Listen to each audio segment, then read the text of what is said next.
Shalom, kembali lagi di Podcast Berasa, podcast yang berawal dari sebuah rasa.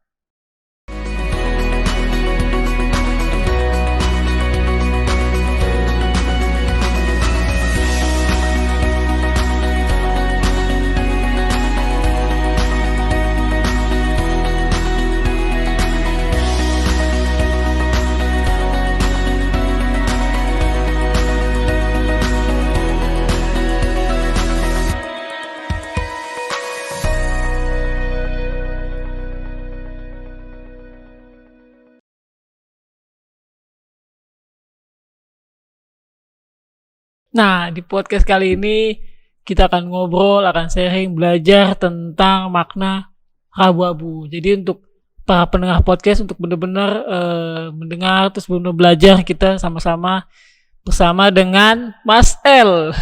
Halo Mas El. Gini Mas. Apa Halo. kabar? Baik, kabarnya luar biasa nih. Masa Gimana Mas pandemi harus sampai tetap saat sehat. ini? Sampai saat ini gimana pelayanannya?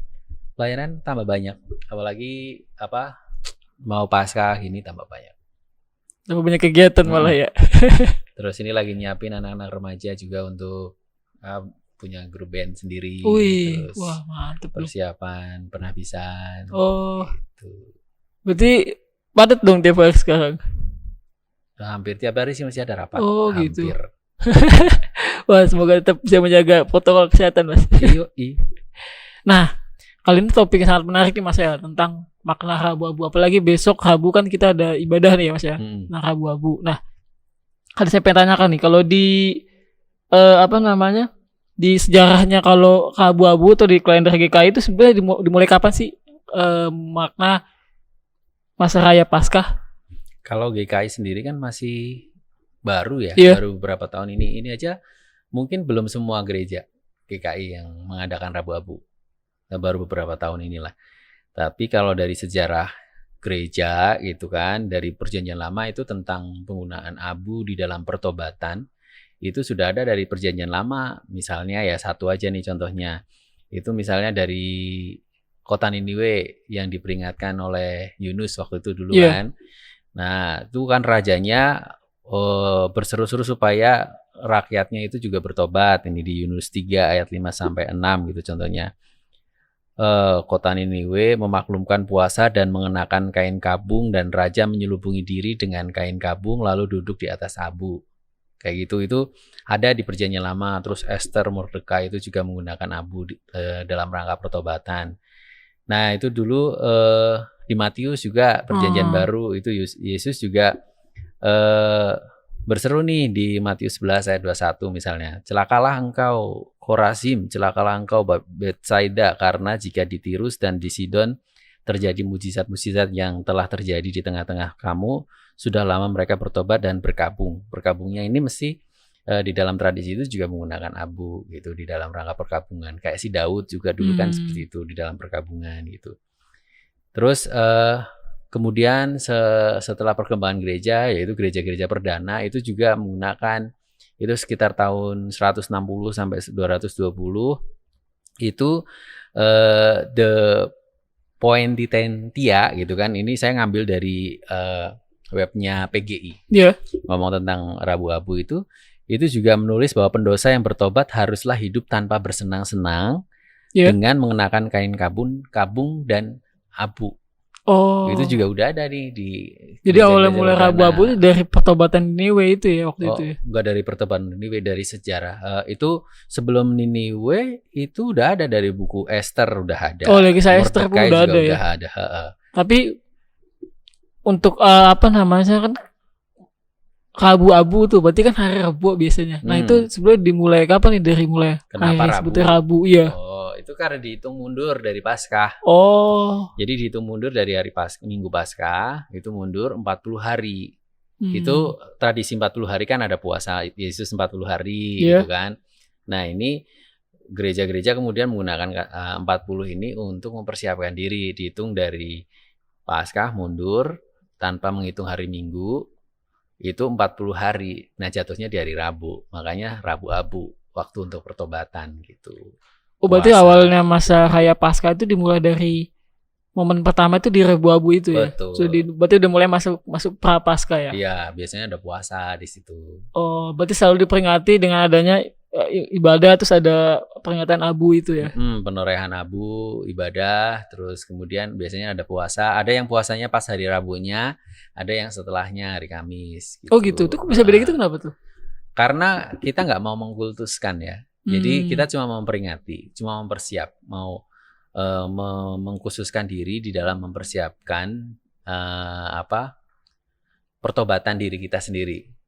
Nah, kan gereja-gereja juga ada yang harus puasa, ada juga yang ya puasa terserah. Terus ada yang harus puasa pun puasanya seperti apa? Ya monggo kamu mau puasanya seperti apa gitu. Misalnya 3 kali makan, misalnya anak kos 3 kali makan gitu. Terus yang sekali makan nggak dibelanjain untuk makan, tapi ditabung. Terus nanti setelah 40 hari di hasil tabungannya itu bisa diberikan kepada siapa, dipersembahkan ke gereja misalnya kayak gitu. Jadi dengan dia menahan satu kali makan itu, dia tetap mengingat, oh fokus aku harus mempersiapkan diri ini. Hidupku bukan untuk diriku sendiri, tapi untuk orang lain, terutama untuk Tuhan kayak gitu. Jadi bertobat, setiap saat bertobat di dalam 40 hari itu. Tetapi sebenarnya 40 itu juga nggak cuma 40 hari, tetapi seluruh hidup seharusnya.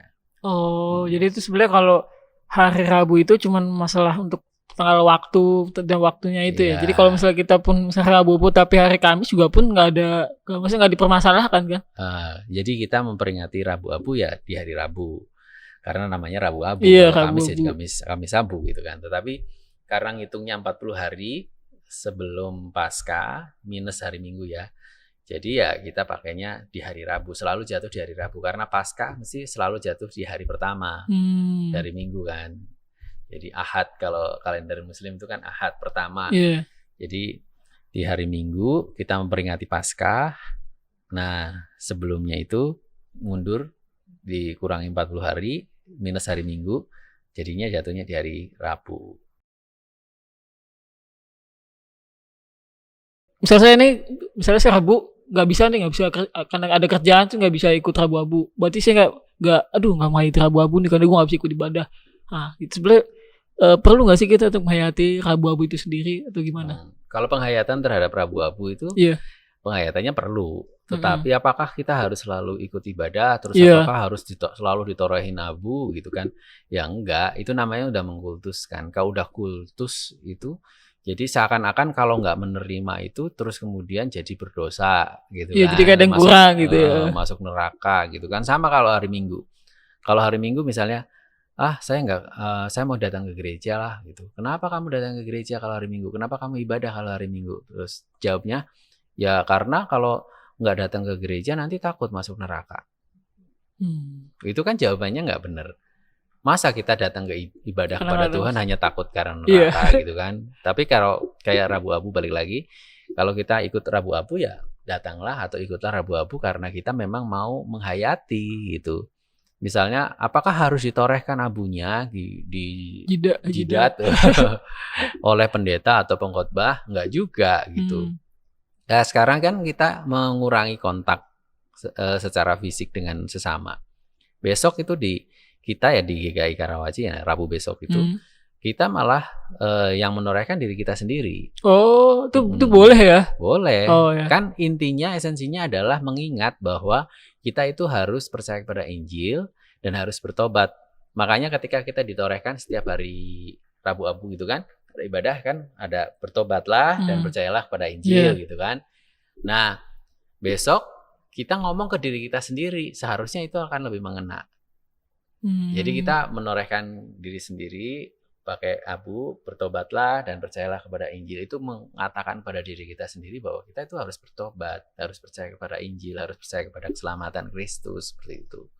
Tapi kalau misalnya dalam konteksnya misalnya kita lagi posisi misalnya lagi kerja nih mas nggak bisa ikutin atau misalnya di rumah ya nggak apa-apa. Penting itu sebagai sebuah simbol saja kan. Berarti itu penting maknanya itu kan Rabu Abu. Kalau besok kan nggak ada yang datang ke gereja juga. Kecuali mungkin beberapa gereja sudah ya. Tetapi GKI Karawaci secara khusus dan banyak GKI yang lain itu memang kita belum ngadain ibadah di gereja. Ya dari rumah, makanya itu kita menorehkan sendiri bahwa kita bertobat, kita percaya pada Injil itu nggak tergantung di tempat gereja atau dikatakan oleh pendeta, tetapi justru dalam diri kita sendiri bahwa kita harus bertobat, percaya sama Injil, terhadap Kristus, terhadap keselamatannya, terhadap kan kita sedang mau bertobat itu menghayati penderitaan Kristus, keselamatan dari Kristus, kebangkitan Kristus. Nah itu kan semua di dalam Rabu-Abu. Kita mau melakukan itu tuh. Titiknya di awal di Rabu-Abu. Jadi yang penting itu esensinya, bukan apakah harus ditorehkan sama pendeta, iya kadang kan misalnya gereja. Iya kadang kan kalau misalnya aduh nggak ada Rabu-Abu, misalnya kalau saya dulu paling kalau nggak ikut misalnya kegiatan yang ada misalnya ada simboliknya itu, jadi aduh kayaknya rasanya kurang atau ya udah gitu, jadi kayak cuman sebatas simbolik gitu kalau dulu sih. Jadi kalau sekarang kan makin berjalan waktu, makin umur kita makin belajar kan. Nah itu mungkin jadi sebenarnya esensinya tuh lebih ke maknanya sendiri ya gitu. Iya, lebih ke makna. Jadi jangan mau ibadah berdoa ya, ibadah di gereja atau di keluarga berdoa, terus kayak besok ada Rabu-Abu, terus ikut perjamuan kudus misalnya, bahkan ikut katekisasi CD. Jangan cuma karena supaya dapat katekisasi, kalau ikut CD supaya aku bisa menikah gitu, dewasa gitu. Jangan gitu, tetapi lebih ke maknanya, apa sih saya mau melakukan itu, kenapa gitu.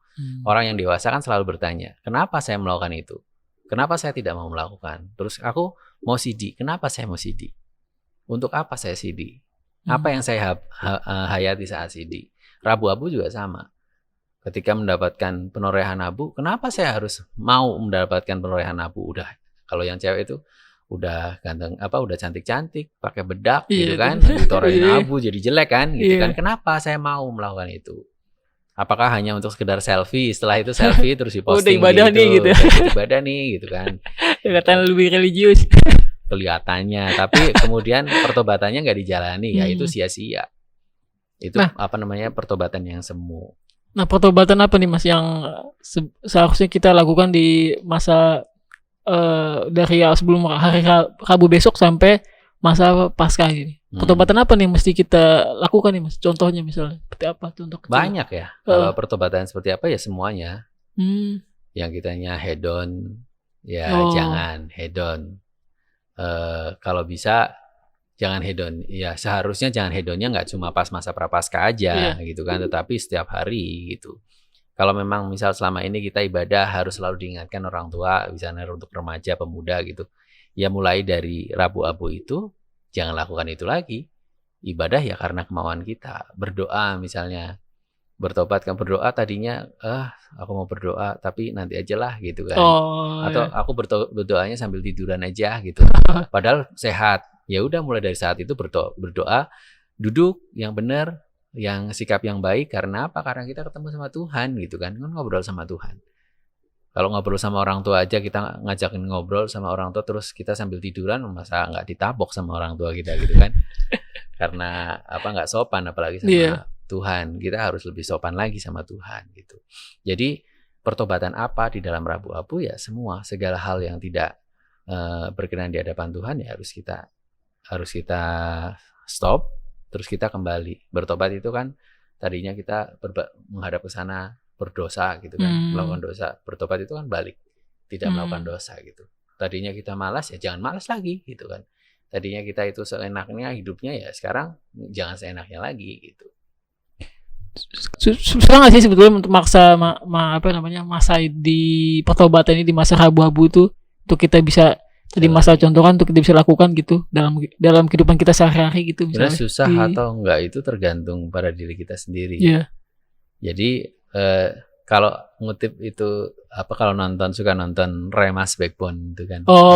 Bribtu Ambarita dan teman-temannya itu kan. Yang bisa menolong kita itu hanya diri kita sendiri gitu. Itu kata-kata yang selalu diucapkan Bribtu Ambarita ke orang-orang pemakai narkoba gitu. Yang bisa menolong kamu ya kamu sendiri gitu. Yang bisa membuat diri kita mampu atau tidak menjalani puasa di dalam masa pandemi ya diri kita sendiri. Yang bisa menolong kita untuk bisa menjalani pekerjaan dengan enak atau dengan berat ya diri kita sendiri. Misalnya gini, kalau di dalam kerjaan ya, sekarang pada mengeluh, sekarang masa pandemi kerjaan lebih banyak gitu kan. Gaji potong. Gajinya dipotong gitu kan. Tapi pekerjaannya di mana? Di rumah kan. WFA di rumah gitu kan. Itu harusnya lebih nyaman. gitu kan, lebih nyaman. Transportasi enggak. Meskipun gaji dipotong kan kita nggak kemana-mana, cuma di rumah aja gitu kan. Berarti kepotong juga uang jajan di sana, di tempat kantor. Biasanya kan jajan kalau di lingkungan kantor bisa lebih mahal. Sekarang di rumah. Terus ada yang alasan lagi kalau malam susah cari makan. Lah kan seharian di rumah, ngapain malam-malam cari makan gitu kan? Mendingan masak aja dari sore gitu kan. Sebenarnya kita diajarkan banyak hal melalui pandemi ini ya. Kayak puasa di masa pandemi ya kita diajarkan banyak hal itu. Bahwa misal kita nyontoh aja Tuhan Yesus. Tuhan Yesus kan datang ke dunia. Dia tadinya berkuasa. Dia punya akses kemanapun. Dia bahkan bisa menjungkir balikan segala sesuatu yang sudah diciptakannya gitu. Tapi dia mau loh, dalam tanda kutip dia itu puasa di dunia ini. Dia puasa tidak menggunakan kekuasaannya untuk ngatur manusia sekehendak hatinya. Padahal dia bisa. Tapi malah dia memilih jalan kesengsaraan. Dia memilih jalan untuk hidup bersama dengan manusia di tengah manusia. Itu kan pilihan hidup Yesus yang memberikan contoh yang baik. Bahwa di dalam hidupnya di tengah dunia pun, dalam kondisi yang sulit sekalipun, dia mau menjalani itu dengan sukacita. Karena apa? Karena mencintai manusia gitu.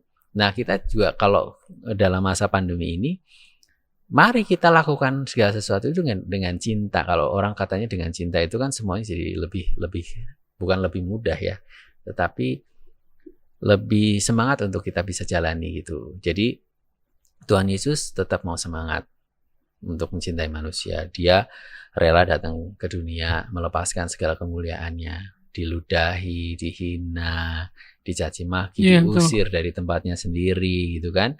Nah sekarang untuk apa itu semua? Untuk kita. Dia sudah mencontohkan bagaimana hidup yang menyangkal diri. Yang tadinya mungkin dia bisa, sekali ini terbang kemana? Ke Eropa, kemana lagi terbang seluruh dunia, ke galaksi mana? Mungkin nggak tahu ya Tuhan Yesus. Sebagai Allah dia itu melakukan apa gitu. Tetapi kemudian dia memilih untuk stay bersama dengan manusia. Kala itu, waktu dia menjadi manusia. Itu untuk memberikan contoh bahwa kadang-kadang kehidupan itu tidak sesuai dengan tidak seperti yang kita harapkan. Itu ekspektasi kita ya. Iya, gitu kan. Dan kita harus mau menerima itu. Gitu. Kita harus mau dan berani menerima itu. Jangan terus setiap kali menyangkal, setiap kali menolak gitu kan. Dulu ya, contoh yang pernah saya ngobrol, dulu itu kita waktu bisa ibadah di gereja, duduk main handphone, ibadah jalan gitu kan. Sekarang suruh ibadah setiap saat pakai handphone di rumah, bilangnya bosen, pengen ke gereja gitu kan. Nggak berasa gitu ibadahnya. Dulu waktu kerja di kantor, bukannya kerja kita malah chattingan, ya kan. Begitu sekarang suruh kerja di rumah pakai komputer terus, kita bilang enakan kerja di kantor. Sebenarnya manusia macam apa sih kita? Maunya yang enak dan seenaknya dan semuanya seperti yang maunya kita gitu kan. Padahal nggak seperti itu. Aku pernah kerja gitu, mendaftar kerja di Jakarta jadi office boy. Iya. Tahun berapa tuh Mas? Tahun 2004 ya, setelah lulus SMA. Kenapa ngambil jadi office boy? Pakai minyak wangi, ditulis, dikasih tanda salib, terus digenggam. Minyak wangi, kenapa minyak wangi?